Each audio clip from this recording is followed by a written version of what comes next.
চট্টগ্রাম কক্সবাজার মহাসড়ক ৬ লেনে উন্নীত করার দাবিতে আন্দোলনে নেমেছেন শিক্ষার্থী সহ স্থানীয়রা। এতে চরম ভোগান্তিতে পড়েন যাত্রী, চালক ও পর্যটকরা। সকাল ১০টা থেকে মহাসড়কের চকরিয়ার মাতামুহুরী অংশে ব্লকেড কর্মসূচি পালন করেন তারা। মহাসড়কের দুপাশে বন্ধ হয়ে যায় যানবাহন চলাচল। এতে দীর্ঘ যানজটে পড়ে দুর্ভোগ পোহাচ্ছেন পর্যটক সহ যাত্রীরা। দাবি পূরণের আশ্বাস না পাওয়া পর্যন্ত কর্মসূচি চালিয়ে যাওয়ার ঘোষণা দেন আন্দোলনকারীরা।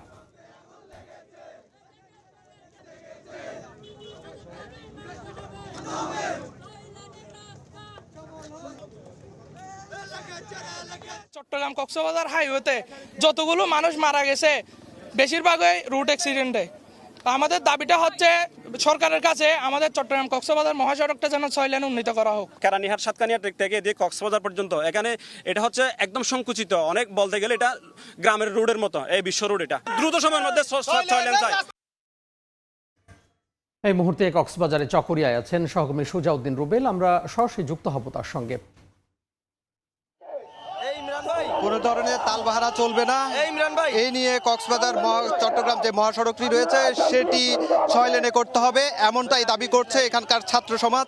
সকাল 10টা থেকে আন্দোলন শুরু করেছে, এখনো পর্যন্ত চলমান রয়েছে।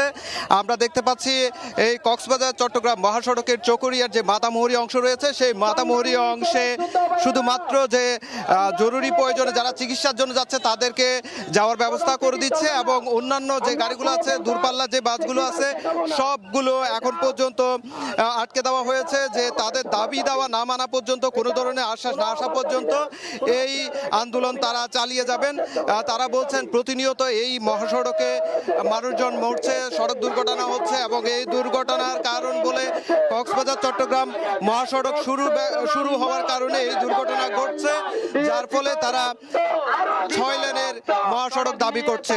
সকাল 10টা থেকে এই আন্দোলন শুরু হয়েছে, এখনো পর্যন্ত চলমান রয়েছে। আমরা লক্ষ্য করছি প্রশাসনের লোকজন, এখানে পুলিশ থেকে উপজেলা প্রশাসন থেকে সবাই এসেছেন, শিক্ষার্থীদের আসলে মানানোর চেষ্টা করেছেন, কিন্তু তারা কোনোভাবেই তাদের কোনো ধরনের আশ্বাস না আসা পর্যন্ত তারা সড়ক ছেড়ে যাবেন না, এই অবস্থা বলছে। আমরা এখন মাতামুহুরী অংশে রয়েছি, দীর্ঘ লাইন, যে যানবাহনের দীর্ঘ লাইন, সেখানে মানুষ দুর্ভোগ পোহাচ্ছেন, অনেকে পায়ে হেঁটে তারা রাস্তা পারাপার হচ্ছেন। তারা বলছেন এই আন্দোলনের সঙ্গে তারাও একাত্মতা প্রকাশ করেছেন। তারা বলছেন যে এই দুর্ভোগ হলেও তারা কক্সবাজার চট্টগ্রাম মহাসড়কটি ৬ লেনে চান, সেই দাবিটি বারবার করে আসছেন। আমরা দেখতে পাচ্ছি এখানে বিপুল সংখ্যক পুলিশ অবস্থান রয়েছে। এখানকার এই যে মহাসড়কগুলো রয়েছে, মহাসড়কে দীর্ঘ যানবাহন, এখানে আমরা দেখতে পেয়েছি সকাল থেকে অনেক পর্যটক যেহেতু যানবাহনে আটকা পড়েছেন, সেই ক্ষেত্রে তারা পায়ে হেঁটে এই মহাসড়কটির অনেক যে অংশে ব্যারিকেড দেওয়া হয়েছে সেই অংশটি পার হয়েছেন, এবং তারা বলছেন তারা দুর্ভোগ পোহাচ্ছেন। দুর্ভোগ পোহালেও তারা বলছেন যে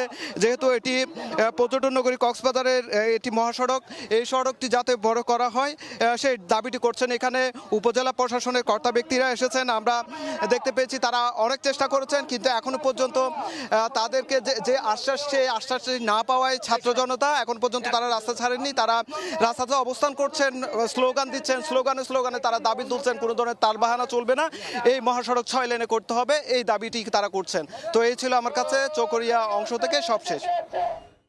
সহকর্মী সুজাউদ্দিন রুবেল যুক্ত হয়েছিলেন কক্সবাজারের চকরিয়া থেকে।